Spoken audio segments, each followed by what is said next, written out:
Today, CNBC launches a series of model ETF portfolios designed around 6 of today's most popular investing strategies. Bob Pisani is here to tell us about them, and he joins us now with a special guest. Hi, Bob. Hello, old friend. Hey, ETFs are growing like mad, folks. There's about 1,000 available, so what do you do with them? That's a problem. Today, we're inaugurating the model ETF portfolio from CNBC. These are baskets of ETFs around investment ideas, as Tyler mentioned. Go to my website, tradertalk.cnbc.com. You'll have them all up there.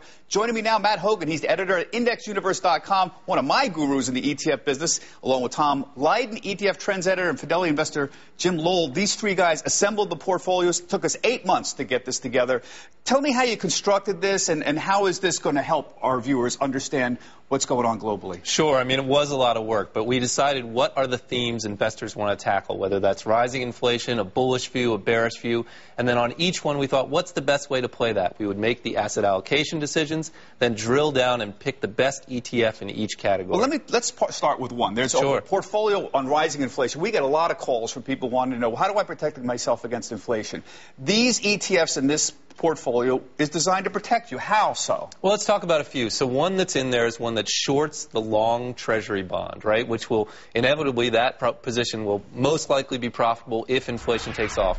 Another one, we took tips. A lot of people invest in tips as the first thing you go to protect against inflation. But actually, if you look at it, it's short-term tips that have the highest correlation to inflation. So we targeted exactly that in the portfolio. Now, we've also got a bull portfolio. If you think the economy, global economy is getting better, you can play on that. We've got a bear portfolio if you think the opposite's going on. We've also got a model portfolio that if you just want to have exposure to most of the world, you can invest in these 7 or 8 ETFs, and even there is a portfolio around it to make you look at what's going on globally. What went into this, and how did you decide? Well, that's a good portfolio. We aimed to keep the costs very low. The blended expense ratio is about 35 basis points, and we tried to be smart about it. You know, global indexes, they do some odd counting with free float methodology. They tend to, for instance, underweight China. The average global index has about as much in China as they do in Holland. So Is that right? That is exactly right. That's an amazing statistic. Well, most of the shares in China are held by governments or insiders, and those are excluded when they do market cap calculations.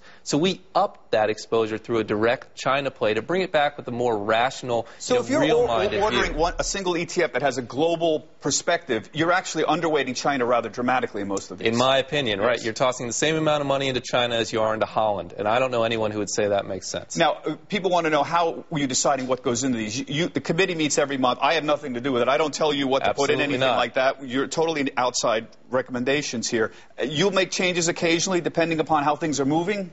That's exactly right. Developments in the market, we meet monthly, we monitor it on a day-to-day basis, and we all get together to decide what goes in. I got to ask you about May 6th, because the SEC is probably going to put out a recommendation in the next couple of days about what happened on that big day. I saw ETFs, some of them went down rather dramatically. They trade electronically, not on the floor of the New York Stock Exchange. Did it bother you a little bit there? What happened? Sure, for sure. I mean, ETFs are the focus of a lot of high-frequency trading. A lot of algorithmic programs center on those. So I think when you have an issue there, it will cause ETFs to have some issues. My concern is investors who had sleeping stop orders there and got hurt. You have to be a little careful with ETFs. You have to understand how to trade them. All right, the SEC will be issuing its recommendations, or at least its temporary recommendations, probably in the next 24 hours. Matt, thanks very much. Now, all 6 portfolios are on my website, tradertalk.cnbc.com. Right below the blog's header, you can bring up all 6, the ETFs that are behind them, compare returns against global indices, anything you want.